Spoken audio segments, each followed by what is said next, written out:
Got it. Hello and welcome to the NZ Ahead podcast. I'm Liz. And I'm Brian. And we're back this week with another interview, which I know you love. We have so much feedback about these interviews, how you say that it's heartwarming, inspiring to see other people who have made the move to New Zealand come onto the podcast and talk about what their experience has been like. Yeah, and this one is a tad different, a little bit different than anybody else I think that we've had come along. I know we had Randy and Suzanne once who left their life in Canada, came over, bought a camper van and travelled around New Zealand. Yes. But their story's a little bit different with Rachael and Cole, isn't it? Well, I'm actually talking to Rachael today, and this is the first time I think I can honestly say I've ever recorded a podcast interview with someone who was sitting in the back of their home in a car park, in the back of their camper in a car park. Yeah. So Rachael moved from the USA to New Zealand with her wife, Cole. They are living in Auckland. Rachel's studying at Massey University. Cole's got a job, and you will absolutely love their story. Rachael is so uplifting, inspiring, positive. She's one of these people that doesn't see problems as a problem. She just sees it as another little hill to go up and then come down the other side and move on. You're going to love her attitude. So don't forget, Rachael is part of our NZ Ahead community. We are lucky to have her in there. You can get to that community and join people like Rachael and Brian and myself and all the other people that are in that community who are making their dream of moving to New Zealand a reality. You can join us too in that community by taking our free 5-day video guide. So head on over to www.nzahead.com/free, www.nzahead.com/free. And you then can be part of this wonderful community with people that have been in that community for up to 5 years, our original members. And you can ask them how their life is living, what it's like living in New Zealand. Do you know what? I always think that we talk about the community, and yes, we have got professionals in that community. We've got immigration advisors and pet shipping people and transferring money people. But do you know what? The gold of that community is, like you say, people like Rachael, people who we've interviewed before on the podcast. They're all members of that community. That's where we've got a glut of guests. We never have to go searching for guests because they're all here in this community, which is absolutely fantastic. And it's there that the gold lies. Yeah, like I said, we do monthly live Zooms, and that's when we get to meet some of these people and think, wow, they've got an interesting story. Let's have them on the podcast. Yeah. Yeah. So sit back and enjoy this wonderful story all about Rachael and Cole. Got it. Welcome to the NZ Ahead podcast. Everything you need to know about moving to and living in New Zealand. There's a whole world here. So nice to be with you again. We call it Aotearoa around here, bro. You'll be right. We are your hosts, Liz and Brian. Amazing New Zealand in the southern seas. See, that's where I belong. That's home. Rachael, welcome to the podcast. I am thrilled to have you here with me this morning. Thank you for having me. And I've got to say, before we start this interview, you are the first ever person to record a podcast interview with me sitting in the back of your house in a car park in New Zealand. But before we get on to where you're living and why you're sitting in a car park, tell me about who you are and where your family, where you've come from, and then we'll dive into your story about you moving to New Zealand. You got it. I'm Rachael. I'm living in New Zealand with my partner, Cole. We moved here from the United States. We most recently lived in the United States in Washington State, up towards Vancouver. Well, not towards Vancouver, the state close to Vancouver, Canada. We moved to New Zealand mid-February. I'm going to school. My partner, Cole, is working in Auckland, and we are just excited to be here. Yeah, very excited to have you here. So you came on a student visa, is that right? Mm-hmm. Yeah. Yes. So go ahead. No, you go ahead. Okay. Originally, I was planning on getting my accounting degree in the US, and moving to New Zealand was like a 5-year plan. I'd get my degree over there, and then I would look for an accredited employer over here, hopefully find a job, move over, do that. But things started to develop in the United States. If you're up on politics, things are a little uncertain over there. So we started exploring our options of how we could move that timeline up and found out about the student visa. And it just seemed brilliant to instead get my degree here within the country because our goal is to stay long term. And then that could hopefully help me find a job a little bit easier, build a network over here, have a degree from an accredited university within the country, things like that. So I started applying to a couple of different colleges around the North Island. I applied to Victoria University, Massey, Auckland Tech, a few different places. And it was just, a waiting game to see where we got in and where we wanted to go. And I got into Massey first, and they had 3 campuses. And I just really enjoyed my interaction with the staff at Massey. They were always very responsive. And as an international student, responsiveness and helpfulness is really important because, I'm going to have a lot of questions about my experience here. And so I ended up going with Massey. We were originally going to go to Palmerston North. And then I ended up changing my degree, my major, from accounting to construction, quantity surveying, and those courses were only offered in Auckland. So we ended up in Auckland, which was funny because at the time that was like, we want to go anywhere but Auckland because it's such a big city and we're not city folk. So, but it's actually turned out great over in Albany. It's away from the city aspect. It's very conveniently located. So we've actually ended up really liking it. It presented great opportunities for Cole to get a job. And so while it was our last on our list, it ended up being the perfect little spot for us so far. Right. Yeah. Do you mind me asking how old you are? 33. 33. Okay. Spring chicken then. Nice spring chicken.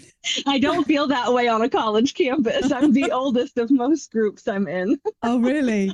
Are you? Yeah. I mean, most kids go to college straight out of high school, and I did that as well. It just took me a long time to figure out what I wanted to be when I grew up. And I changed my major a lot. I changed schools a lot. So that just kind of prolonged my my schooling. And I worked primarily. This is my first time that I'm going to school full time. And I'm not working currently. For the past 15 years, I've been going to school secondary. So I'll take one class at a time. So yeah, I was hanging out with a group of people the other day, and I was the elder of the group. Oh, you're the mum. But yeah, it's fine with me. I don't mind. I'm secure in my age. I'm happy and comfortable. So, all right, I've got a ton of questions because I want to know all about your life in New Zealand and your move and your home and things like that. But let's just go back to the States. Mm-hmm. So you're working as an accountant in Washington. That's right? Yes, I was a revenue auditor for a casino in Washington. I bet So that was accounting, exciting. it was. I worked in gaming many years before that as well, and it's a very niche market, but it's interesting because there's so many different revenue streams. So I wasn't like a typical staff accountant. I was a little bit below that as a revenue auditor, but I got my hands on numbers and spreadsheets and all the things that I love, and I learned a lot, and it was a fun job. I enjoyed it. It sounds fun. Rachel, do casinos make a ton of money? I mean, they are known to be very lucrative businesses. I always wonder that. I'd love to be on the inside of a casino, and I just want to know, because you watch all these films like the what I can't remember the names now, but the ones with Julia Roberts and stuff where they go in and they do all the heists and stuff. Yeah. And I always think, God, I bet that would be a really exciting job to work behind the scenes in the casino. So yeah. That was where I found out. I worked at a poker room, so not technically a casino, but gaming related in Florida. And I actually worked in the vault. So I handled all the money, and that was really exciting. We would have world poker tours come, different, events that we would host. And just the amount of money that I had my hands on over those years was always just mind boggling, that just seeing that much money in general. But yeah, it's a lucrative, the house wins more often than not. So yeah. It's a lucrative business for sure. Yeah. My dad always used to say to me, what did he say? Well, you used to have arcades in the UK, and he said, you'd never see an arcade owner driving a crappy car, and you just like, that was his way of telling me don't gamble. But anyway, so going back to you. So had you ever been to New Zealand before?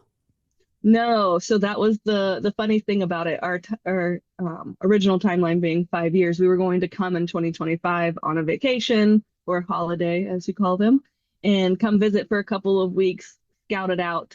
But that didn't end up working out. It wasn't worth the money to spend to come visit beforehand for us, given our pathway that we were taking over here. But uh, we're kind of a live on the edge kind of people. When we moved to the Pacific Northwest, we had never been to Washington State, Oregon, in that area. And we just took off and was like, well, if we don't like it, we'll go somewhere else. So it's I kind love of our MO just to wing it and see what happens. Yeah, I love that attitude. And it's just, I think that's a great attitude to have. And if it doesn't work out, I'll just come back or, we'll just do something else. It's so freeing to feel like that, isn't it? It really Yeah. is. I feel like as I'm getting older, I'm losing a little bit of that, but I'm fighting to keep it because I love Yeah. it so much. So, okay. So you're wanting to come to New Zealand. So it's funny because I've just done an interview with Fabian, one of our immigration advisors, and we were talking about this visa. So Cole, you came over on the student visa. So you had to find somewhere to study, get a visa, and tell me about Cole's visa. How did she come over as your partner? Is she your wife or are you married? Yeah, yes, we are married. So how did she come over as your wife? There's a partner of a student visa. There's a partner of a student non-working visa and work visa. So we applied for the work visa. On a student visa, I can only work for 20 hours a week, which is enough to pay some bills, but not enough to sustain life. So we really needed Cole to get a work visa. So that was the route we took. It requires a little bit more. Well, I actually don't know how much it requires more than the visitor, but we had to have medical exams and, background checks and all of that stuff done. But it worked out because now Cole has a job and we can live this life we've set up for ourselves on one income for now, and gives me time to focus on school and not have to worry about work too much. And we get to travel and do all the things that we love. So yeah, you're doing a lot of traveling, aren't you?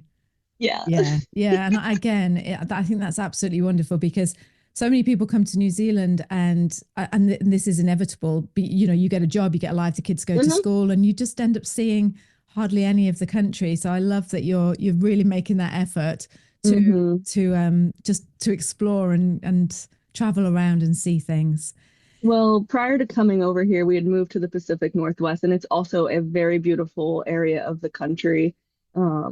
And we delved into our work head first. We worked for the first few years, 7 days a week, didn't take days off. It was an online company, so there was always moving parts. I was in customer service. Cole was in social media. So we were always really busy, and we didn't take any time really to travel and do things. And that was our own fault. There's no one to blame but us. But we wanted to make sure that we didn't do that when we came here. We're like, work is not necessarily secondary because it's a means of life, but it's not the priority right now. We spent a lot of time working on our careers, building up our skills, doing all of these things, and now we're just kind of taking it slower and living life a little bit more for the time being until I graduate, and then I'm sure it's going to be back headfirst into the career.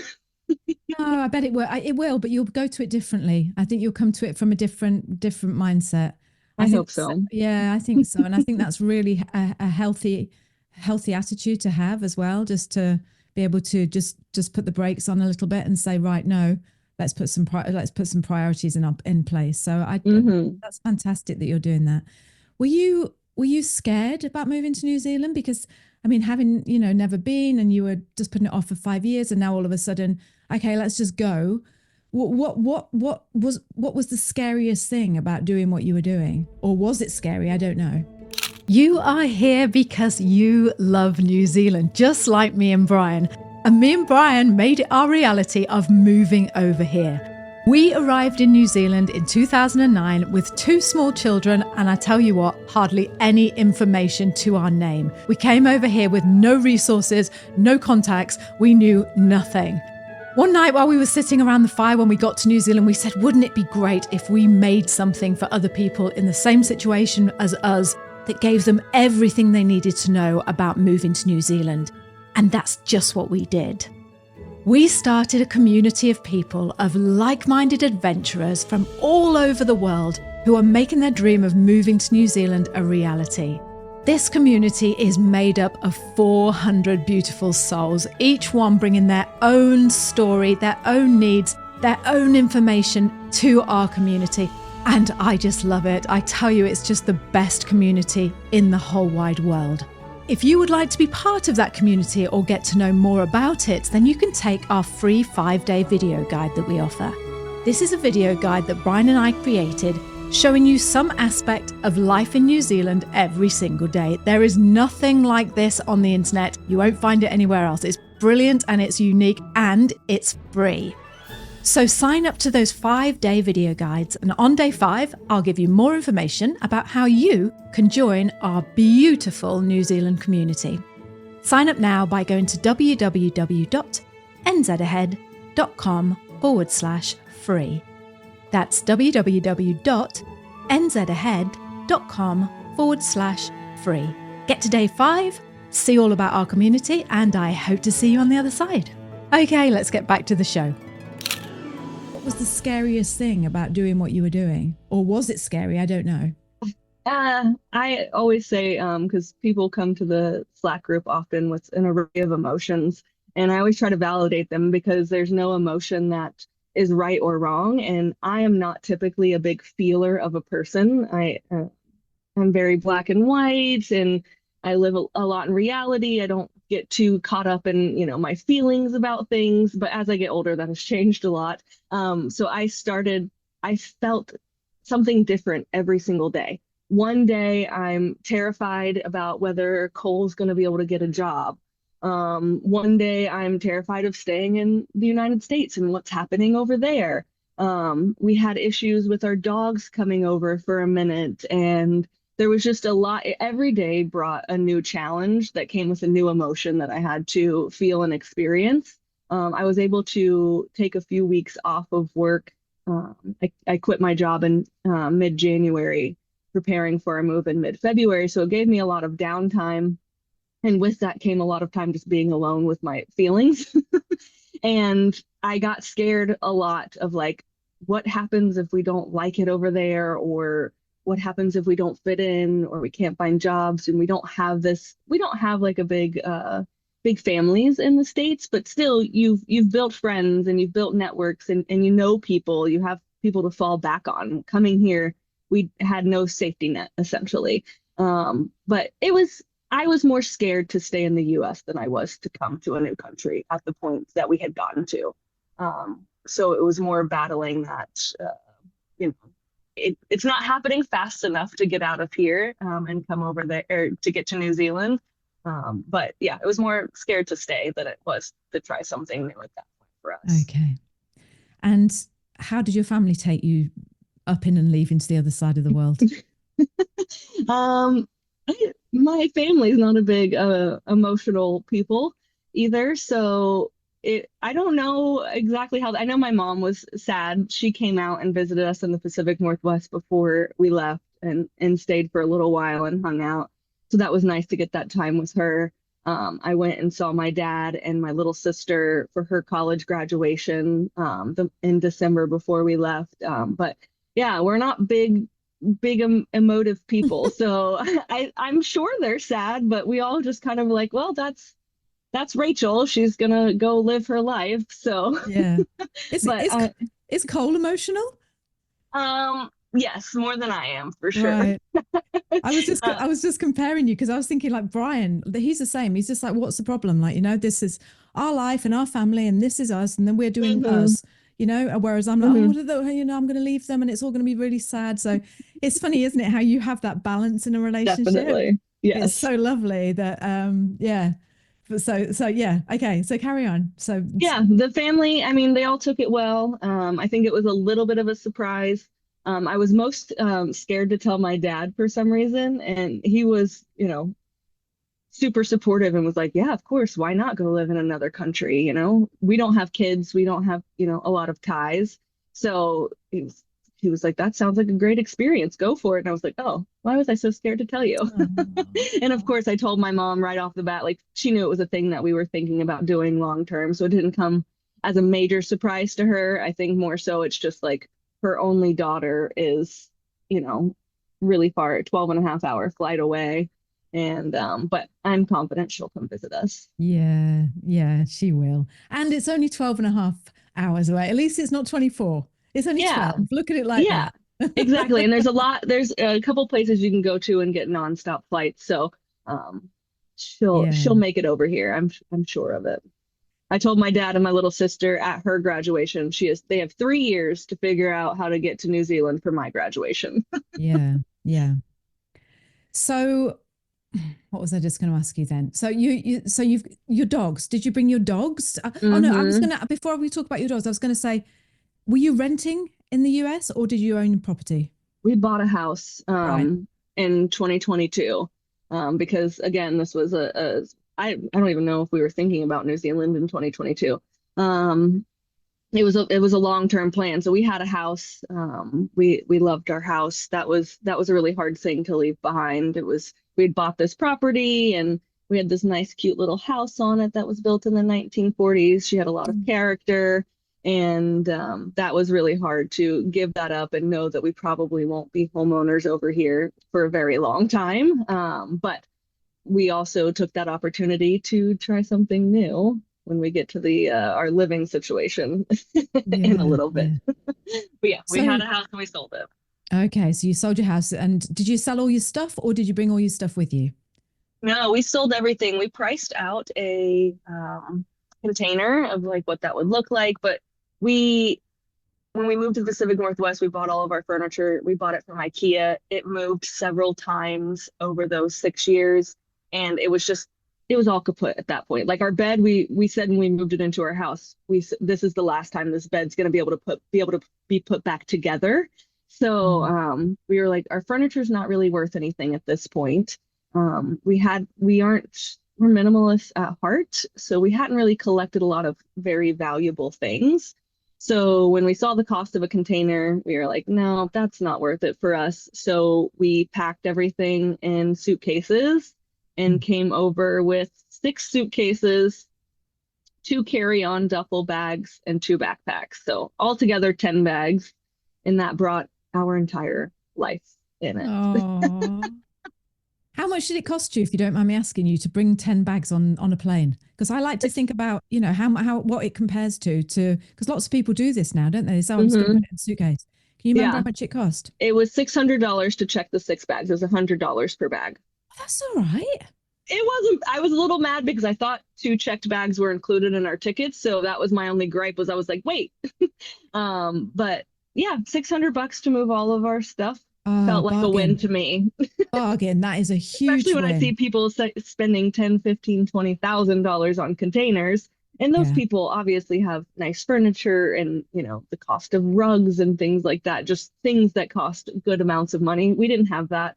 And moving into a camper, we didn't need all of that. So it was like, like we can leave it behind. It's fine. But getting rid of, you know, even just living in our house for 2 years, we realized how much stuff we had collected, and getting rid of that was a daunting task, Mm. paring down to 6 suitcases. And originally our plan was to only have 4, 2 each. And by the time we got it all dwindled down, we were like, oh, we're gonna have to go to the Walmart and get some more suitcases because we don't have enough room for this stuff, and we've pared down as far as we could. Yeah. I bet that felt good though, didn't it? Just getting down to 6 cases.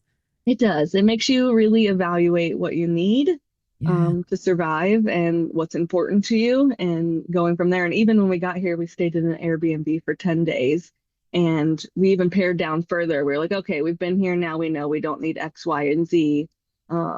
We rearranged our clothes to be seasonal and things like that, so that we could rotate through. And yeah, it just really makes you think about what you really need to get by. So it's worked out. What did you chuck out when you got there? When you said, oh, we chucked out that because we realized we didn't need it. What can you remember what it was? No, I mean, we had like one suitcase that was just odds and ends things that we just kind of piled in, and just, I don't know. I don't even remember, but just random things that were like, Yeah. why did we think we needed this? And Yeah. even clothes, you think about clothes and you think you need so much, and then you get here and you're like, wow, I really wear the same 5 shirts most of the time. Do I really need 15, 20 shirts? So It's so true. It's so true. I know. I think that. I look at my wardrobe and I'm like, why have you got all these clothes? You wear the same clothes every day. Like Yeah. or every 4 days you change your clothes. It's like, oh, I don't know what that's all about. So going back to your dogs, what dogs are Hmm. they? What breed are they? We have two long-haired dachshunds and a Shih Tzu. Oh, They're little lovely. cuties. They're sleeping on the bed over here right next to me. Oh, Passed out. They are Chi Chi, our oldest, is 13. Cappy is 10, and Penny is 9. and you brought them over with you. We brought them over. That was Now, the most expensive and um, hardest part of the entire journey. Like Cole and I could have packed up and left in a couple of weeks' time, but the dogs took 6 months to prepare them to leave. right, And the costs and vet appointments and all the stuff that goes into that was the most difficult part of moving to New Zealand by far. right. Could you just not bear to leave them? Absolutely not. No. They are our children. We don't plan to have children. We never have. And they're our babies. So when we saw that it was going to cost 20 to $25,000 to bring them here, we were like, well, we're not sending anybody to college. We're not, well, besides Yeah. me, but like we don't have kids to send off to college. We don't have diapers to buy. There's a lot of expenses so for us, it was worth it. And I'm so glad they did. They are living their best little adventure lives over here. They get to go to beaches, and every time it's time to move the camper, they all get excited. They get in the front seat with us, and they're just pumped to see where are we going this time. Oh, So I can I'm just very imagine thankful we it. did it. I can just imagine it. You and Cole and your three dogs going around New Zealand in your camper van. Oh yeah, It it's the sounds best. bliss. It does. It sounds bliss. So, okay. So how long did it take you to get from the minute you thought, oh, I don't want to stay in the US anymore. We want to make New Zealand happen now. How long was it before between that time and arriving, getting off the plane in Auckland? So I want to say it was my birthday weekend. So early July was when we were talking to some friends and learned about the student visa and was like, oh, well, that's something we should look into. So that was when we were like, oh, we could move our timeline up sooner rather than later, early July. I started applying for school a couple of weeks later. I think I submitted my student visa the first time August 28th, I believe, somewhere like mid to late August. Um, and that's when we were like, okay, yeah, we're doing this thing. And then we landed mid-February. So So started in July and landed mid. God, that's pretty quick, yeah, isn't it? And that yeah, includes all getting all seven. the dogs sorted and everything. Yes, Yeah. we would have been here sooner, but we had lapsed on their rabies vaccinations. And so they had to have those redone, and you have to wait 6 months from the time that they're vaccinated until you can travel. So the 6 months timeline was really because of them. Yeah. Yeah. That's why it took us that long. And then we landed February 15th, and I started school orientation that Monday. So Monday, February 17th. So we hit the ground running. Cole had a job interview that Monday, the 17th. And we just kind of just went with it. Yeah. Started doing all the things. Where did you live? What did you do when you got there? What did you do? Where did you stay? We rented an Airbnb for 10 days in Albany, near the campus, since we knew that I was going to have to go there. Um, we started looking for a car. Knew we were going to have to get around. Cole was going to end up getting a job, was going to need to drive into town or drive into the city. So we did that, opened bank accounts, um, started looking for camper vans. We knew we wanted to live in a camper. So getting in, we had a rental car as well for the first 10 days to kind of help facilitate that. So Airbnb, rental car, and then we just started taking things off the to-do list, bank accounts, IRD numbers, gym memberships, cars, campers, just really stayed very busy in those first 10 days getting life in order.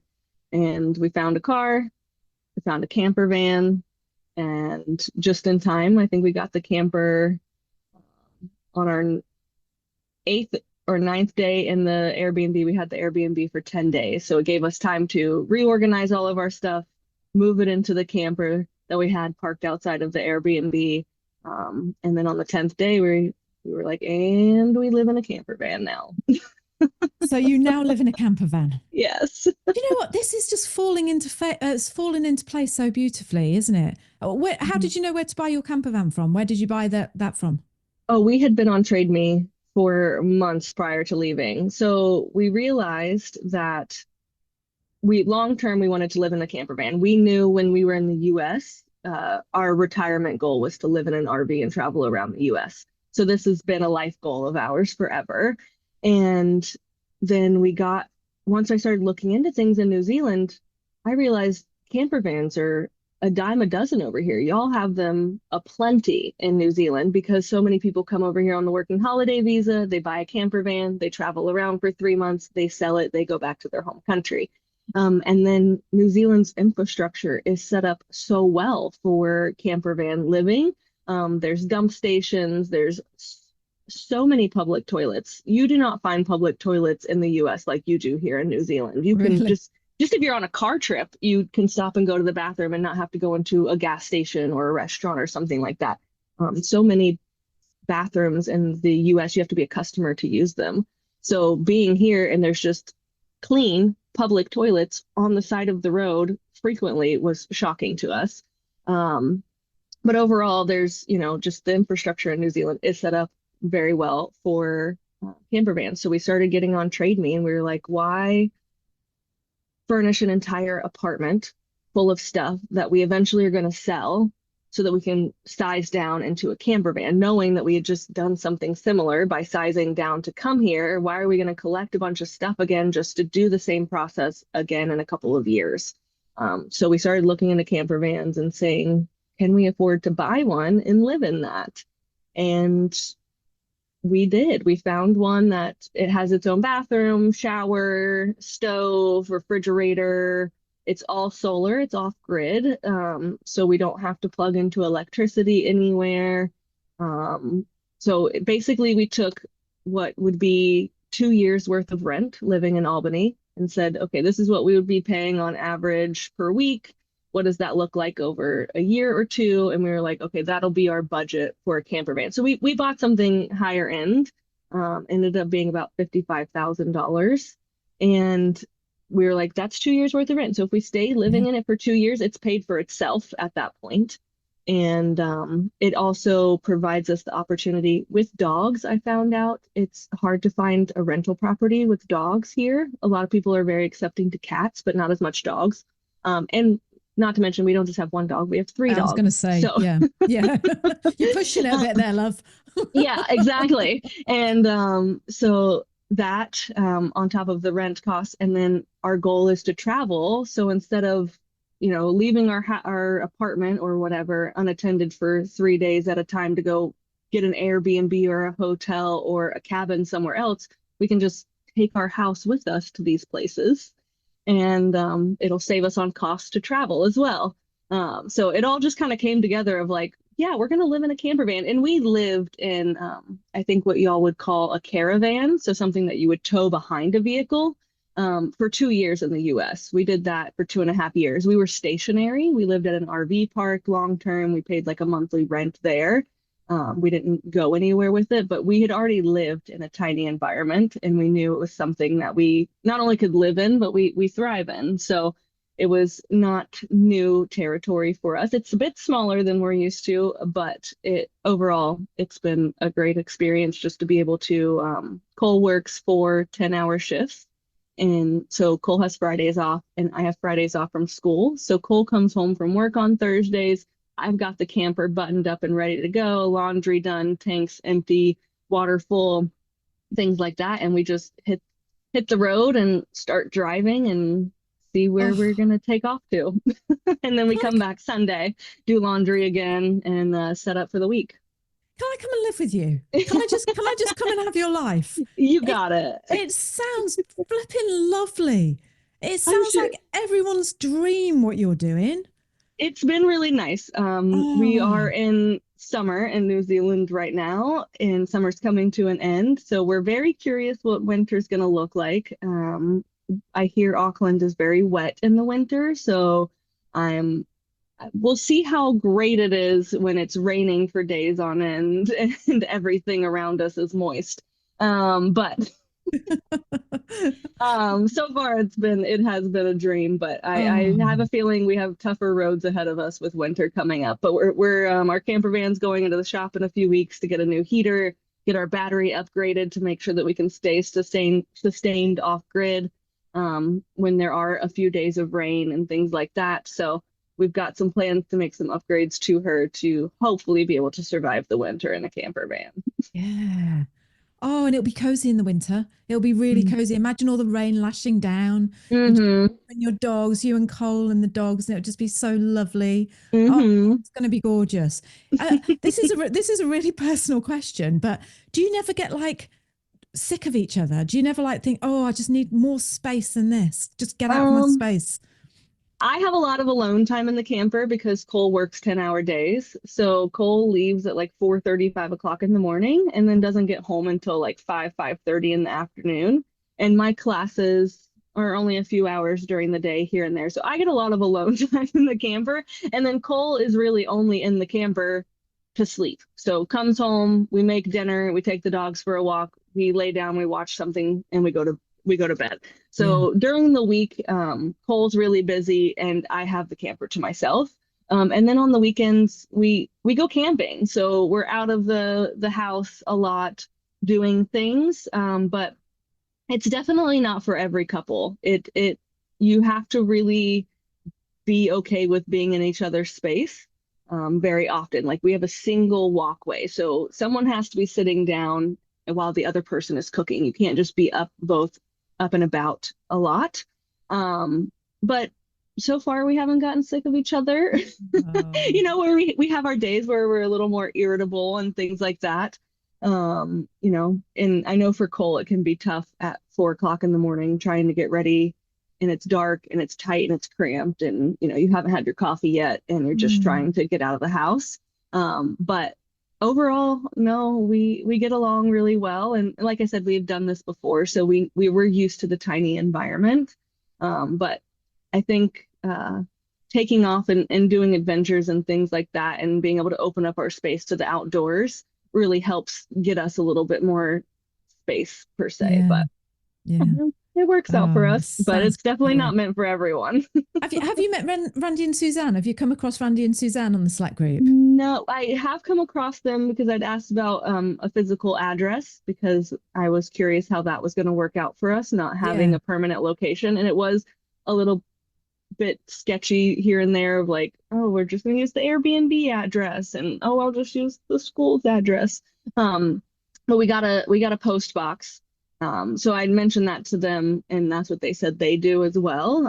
But no, I need to reach back out to them and see whereabouts they are and where they're traveling to. They'll be able to give you so many tips because they've been doing this a while now. I think they've been doing it for nearly over 2 years. They moved from Canada and they're full-time living in their RV. But so I think you could swap tips with them. So, and they're gorgeous, such a gorgeous couple. Oh, I bet they're probably on the South Island. We haven't made it there yet, but everybody's like, get to the South Island as soon as possible. Oh, so where are you? First of all, remind me again what Cole's doing for a job. Cole is a orthopedic. So prosthetics and orthotics was their career before we left the US, and making legs, and that's prosthetics more, but making assisted devices for limbs, right, essentially is what it is. Okay. So that's over in Auckland, and that was what they were doing before we left the US, and absolutely loved it, and was very fortunate that we were able to find a job in it when we got over here. And so far it's just been absolutely loving it. Great crew of people.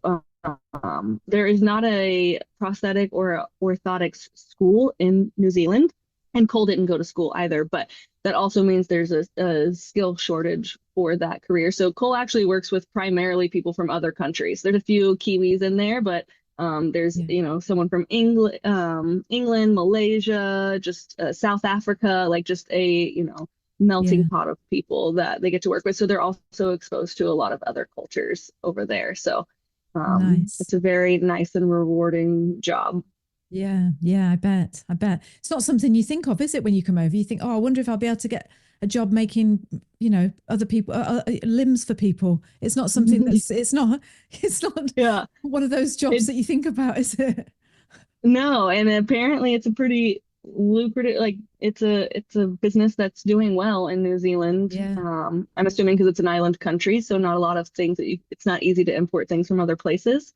But yeah, I mean, Cole met with the CEO as a part of the job interview process, and he was just reassuring of, they are government contract and things like that, but he, said that, business is doing well, and they have a couple of different locations around the country. So we're hopeful that when I graduate school, I can kind of look for jobs in those different locations, and Cole will be able to potentially transfer, so that we can go wherever my career might take us. But it was very fortunate that Cole was able to get into the field that they wanted to get into, and that the job has been so great. And the working environment is so different here. Then Cole's like, I can't wait for you to start working so that you can experience it. One, holiday days that you get right off the bat here, I think it's something like 21 holidays that you get, plus like 10 sick days, and you get this and you get that, and they have a focus on employee health and mental health and well-being and things like that, which was one of the driving forces for us to come to New Zealand, was the work-life balance, and actually caring about your employees. And so when Cole was going through the employment contract for this job, we kept being shocked, like, oh my gosh, can you believe this? Oh my gosh, can you believe that? So it was quite a shock, the difference in the working environment in the US and Cole's experience in the working environment here so far. That's good to hear. So you okay, I'm going to go back to the camper. So are you in one place at all times? So no. Do you have to keep moving around, or have you got like a place that you always stay in? No, we have to move around. So there's some like freedom camping laws. So we're self-contained, which means that we can freedom camp. And like I said, New Zealand is very accessible to that, but not as much in the city environments like Auckland. But basically, you can stay most places for 2 nights, and then you have to vacate by the third morning, at 9 a.m. So we're moving every 2 days to somewhere. Yes. And so we've done a few scouting missions of places. Like last night we were parked in like an industrial area with some, businesses and things like that. We'll find like a nice flat area to park for 2 nights, and we'll stay there. And then usually like today was moving day. So I did the dumping of things, and then I will, after we're done with this call, go find the next place that we're going to stay at. So we have a couple of locations around Albany that we'll frequent. But you have to move every 2 days, and you can't come back to the same place within a fortnight. So right, got it. We are very mobile. My goal would be to find somewhere to stay stationary. Like when we get in Sunday evening until Thursday evening, I would like to be stationary and not have to worry about moving around. But and it's just going to come with growing our network of people and things like that. But yeah, I was looking before we got on this call at land for rent and land for lease and things like that. That's what I was thinking. Yeah, because we don't mind paying for a place to stay. Obviously, we want to compensate wherever we go, but we don't need anything. So we don't need power. We don't need access to facilities or anything like that. We really just need a flat place to park the van and to be able to walk our dogs.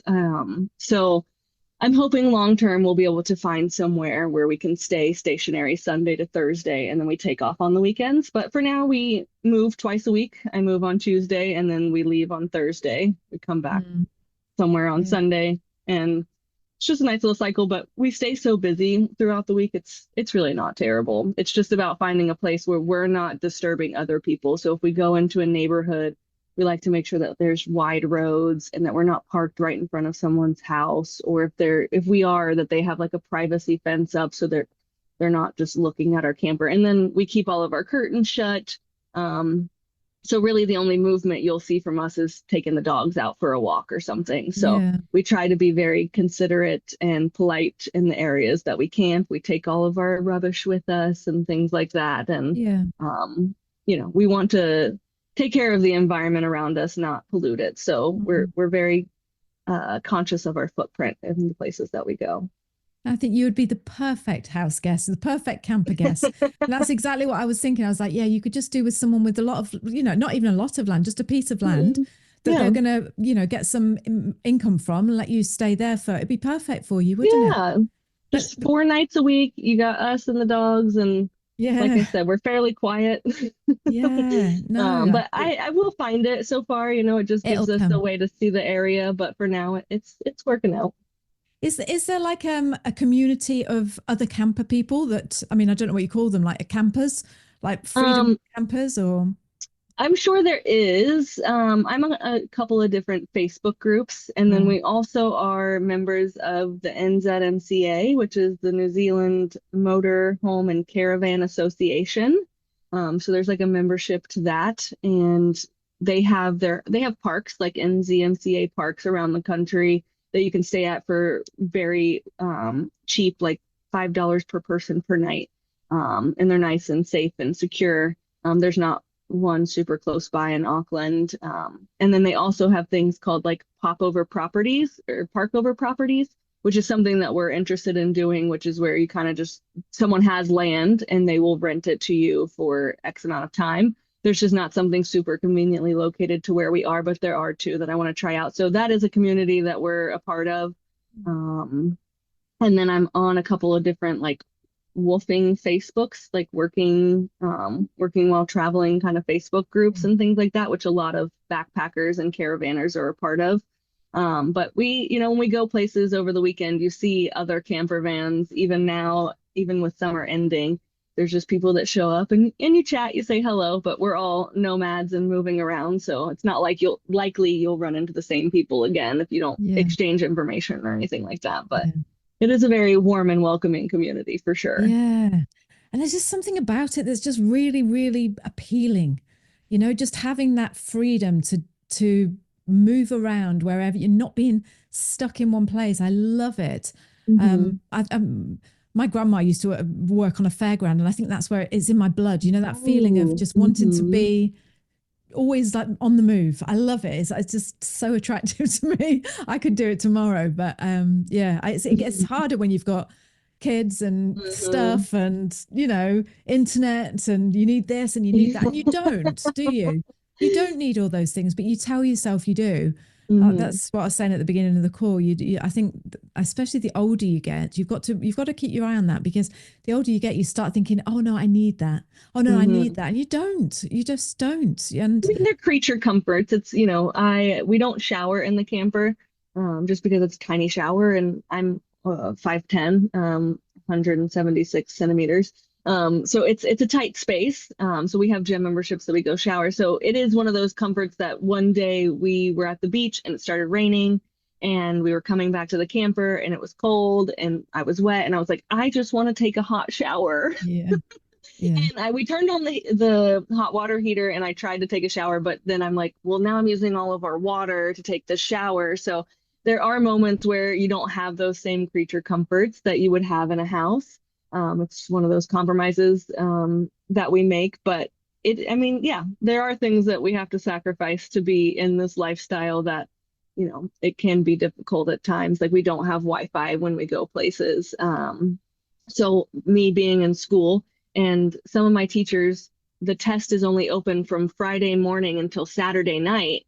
And that's the main part of when we're gone. So we will go somewhere, and if that place doesn't have Wi-Fi, we're then walking to, the closest town to go to a cafe or something like that to get Wi-Fi so I can take my test for school. We were looking into, I just found out that the NZMCA has a partnership with Wireless Nation, which offers mobile Wi-Fi. So we will potentially look into something like that, just because it can be difficult Mm. to do my school stuff when we're on the road. But it also is nice to not have internet because it makes us watch our phone use and, video use and screen time. We're more likely to read or just talk and things like that. We don't get as sucked into our devices Yeah. since we don't have Wi-Fi. So it comes Yeah. with a balance. Another thing that sounds bliss, actually.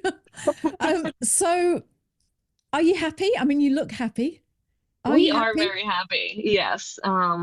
It was very scary getting over here. Cole's visa was denied at one point. There was a moment where one of our dogs might not be able to come with us because of a flight restriction. It was very tumultuous leaving the US. We weren't sure if we were going to make it. But we got here, and since we've gotten here, it's been one of those moments where everything happens for a reason. It's worked out the way it was supposed to work out. We're still very much in that honeymoon phase, which I try to remind myself, and I try to say as well, because I don't ever want people to think that it's just, oh, it's so easy when you get here. Yeah. But so far it's really great for us. And looking back on the things that are happening in the US, I'm just very thankful that we were able to make it when we did, and that we are living this life that a couple of years ago we could only dream of living in a camper van while working and going to school and traveling around a absolutely stunning country that is New Zealand. So it feels very blissful right now, but like I said, I'm sure things will wear off and rain will come and we're going to be over here wet in our camper, just like, oh man, I wish I had a hot shower right about now. Do you know what? But Yes, there will be days that you feel like that. Obviously, we talk about this a lot, that it can hit you sometimes, and I think the fact that, because you've been here since February, I think you would have gone through it by now if you were going to have a big like slump. So I think you're going to be 2 months, all right. actually. Yeah. I just realized we've been here 2 months as of today. Yeah, I think you're going to be absolutely fine. And you appear to me to be the sort of person that faces it as it comes to you and makes it happen. Just makes it work, just gets on with it and give yourself a solution. And I think you're going to be really, really happy. Yeah, it's living your life. As more and more we looked into New Zealand, and because I had my moments of like, is that the right country for us to go to? Because I got on Reddit. I don't know if you've ever been on the Reddit, but it is a very I've heard about dark place. But I wanted real life experiences of people in New Zealand, not the curated social media content. And so I got on Reddit, and there were so many moments where I was seeing things that were happening with the government over here that I was like, oh no, that's a little scary. Or, just different. The job market is really terrible in some places. In a lot of places right now for New Zealanders, the cost of living is really high. So as we were starting to make the move, some things started to shift over here that I was like, oh no, are we going to the right place? But more and more that I looked into the lifestyle and what we wanted long term, I knew that New Zealand was our place. We knew long term we want to be mobile and in a camper. We knew long term that work-life balance was important to us. A lot of people are leaving the country for higher salaries. We've done that. We've had the higher salaries. We've lived the life of working and prioritizing our career. That's just not where we're at in our life right now. So I had to reevaluate or continue to remind myself of what was important to us and why we were coming here, and then just kind of putting the other noise out of my head and just go with it and getting over here. And Cole got the job and I literally cried. And then we came to one of your coffee chats with Ben where he talked about how difficult it was to find a job in this market. And after we got off the call, Cole was like, well, now I see why you cried when I got the job. I didn't realize how tough the market was right now. And I'm like, yeah, I know, it's scary. And relying on one income, it was really important that we got a job. So that Cole got a job.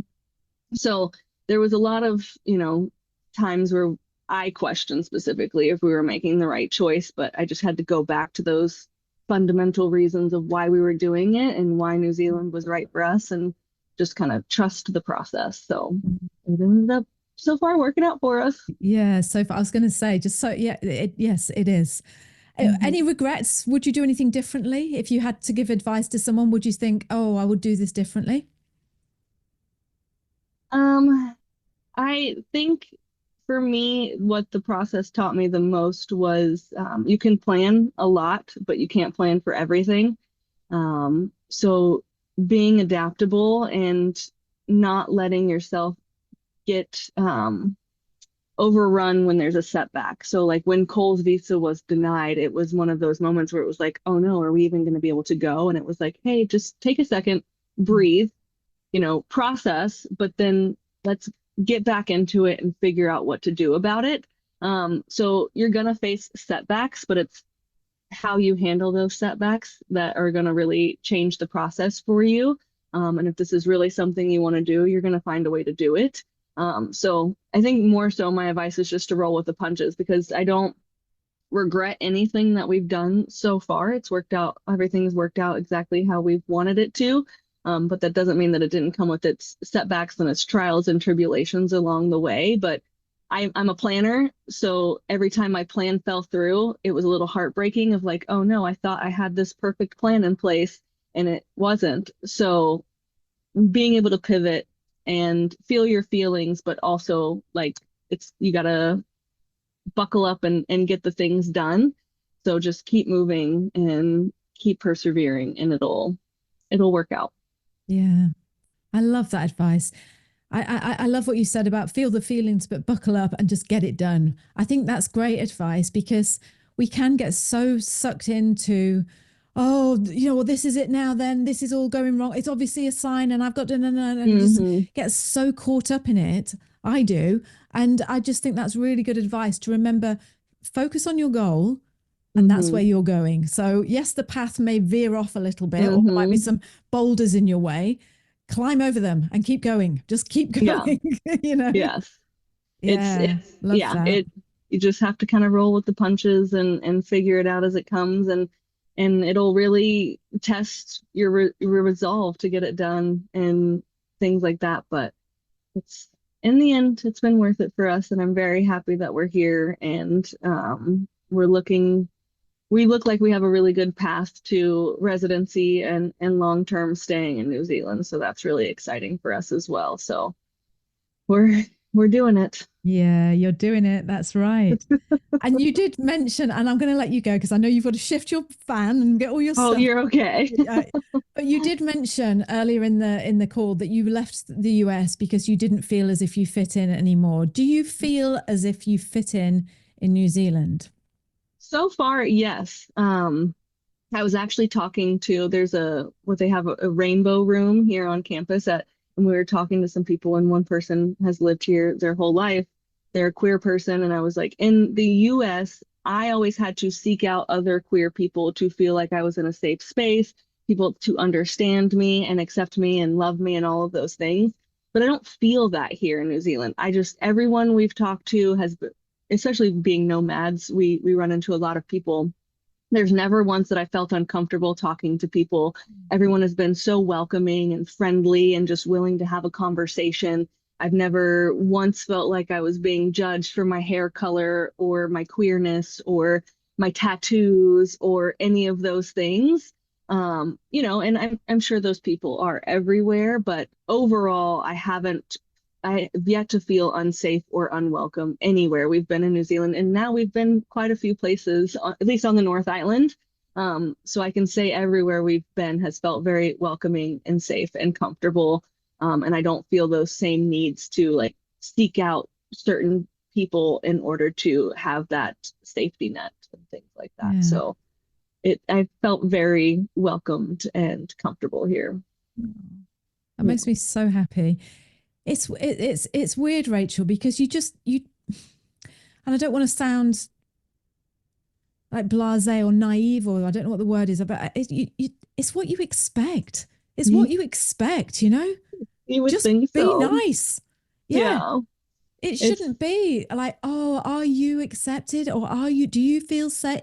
It should just be, and so.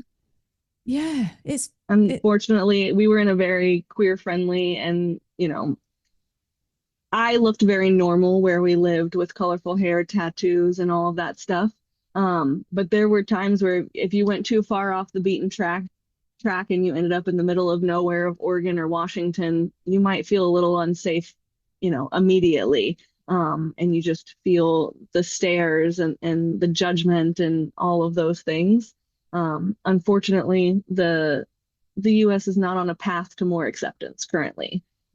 It's getting very segregated and unwelcome for a lot of demographics of people over there. So being here and just seeing how everyone kind of meshes together. Also, I was saying to someone the other day, I thought that the US was this melting pot of a place of people, but here I have two French instructors, an instructor from India. Like I have friends that are from China. Like I have experienced so much more culture being here in New Zealand than I ever did in the US. Cole being, coworkers with people from several different countries. Like we are immersed in so many different cultures here. And that has been so exciting for us to just be able to learn about different people and their backgrounds and their lives and things like that. We didn't have that exposure in the US. So it's been really nice I went to a Chinese indie rock band concert with one of my friends from school, and I was just like, this is something I probably never would have been able to do in the US. Yeah. So it's just really fun to be able to experience so much here. Yeah, that sounds perfect. And I've got to say, you look so happy. You've got a gorgeous smile, and you just bring you lighten up when you talk about being in New Zealand. So Yeah. I'm so happy that you're here with Cole and living this adventurous life that you've got. I'm going to be watching closely what happens and just how I just know in my heart that you're going to make it work. I can just tell you those sort of people that will just make it all work for yourselves and bring this ray of light to New Zealand. So thank you so much. And thank you for being part of the community and being so honest and open. And, I always get worried about asking questions to people like that. I don't want to make people feel uncomfortable, but also I don't want to make myself look like a complete idiot who doesn't know what she's talking about. So I get nervous about asking questions such as, do you fit in being queer in New Zealand? Do you fit in? Because I don't want to put you in an awkward position. So I really appreciate you being so gentle and answering that so openly and honestly. I really appreciate that. It's been very different here, feeling like we can just openly talk about our experiences. Just people gravitate towards. Cole and I both have shared that we have the same experience where people want to come talk to us about US politics because they're so crazy right now. And, for a lot of people that would be annoying, but for us, it's, it gives us that ability to discuss with people who are looking at it through a different lens than us and just seeing different people's takes on things. And people ask us about our experiences in different aspects, not just politics, but as queer people and in the US and all of that stuff. Like and I just love talking about all of it. And it's like, we're fairly open books about everything. So yeah. Oh, love talking about all of it. Yeah. Oh, I really appreciate you, Rachael. I really do. And thank you so much for joining me on the podcast and sharing your story. Cannot wait to see. I want a picture of that piece of land when you find it and you're there. Oh, you got it. Yeah. No, thank you so much. And hopefully we'll do a catch up with you. Yes, the Slack group has been so instrumental in learning the things about coming over here. It was a really great resource. The podcasts are just, even when it's not people coming from the US, even coming from the UK and other places, just being able to talk to other people who are going through the same thing. And then getting on the Slack channel and seeing people talk about their aspiring dreams or people who just made their dream come true by being here. It's just such a great place to share in all of that. And I'm on the other side of it now. And I love being able to tell people like, oh no, your feelings are valid. You're going to feel every feeling under the sun, or this is my advice on X, Y, or Z, based on our experience. So it was really nice to be able to get all of that from the community, but I'm also really enjoying now giving that back to the community. And I am really thankful that you invited me on the podcast because it was something that helped me a lot. So I hope that it can help someone else. Thank you so much, Rachel. Mhm. Okay. You get on with your move now. You got it. Have a good day, Liz. Okay. I'll see you soon. Bye, darling. Bye. Bye. Thank you so much for joining us on the podcast this week. We have loved having you here with us. If you love this week's show, please share this with your friends. Send it to anybody you know that wants to think about moving to New Zealand, and get on over here yourself. And tell them how brilliant it is as well. And also, if you haven't signed up for our free 5-day video guide showing you what life is like, really like, in New Zealand, then go over to the website and sign up. You are missing out. This is brilliant. Go over to www.nzahead/free and we will send you 5 days worth of videos about what life is like in New Zealand. You are going to love it. So one more time, that website that you need to sign up for the free 5-day guide is www.nzahead/free. So we're going to see you next week. Until then, have a great week and we'll speak to you soon. Bye. Bye. Say bye, girl. Bye. Bye.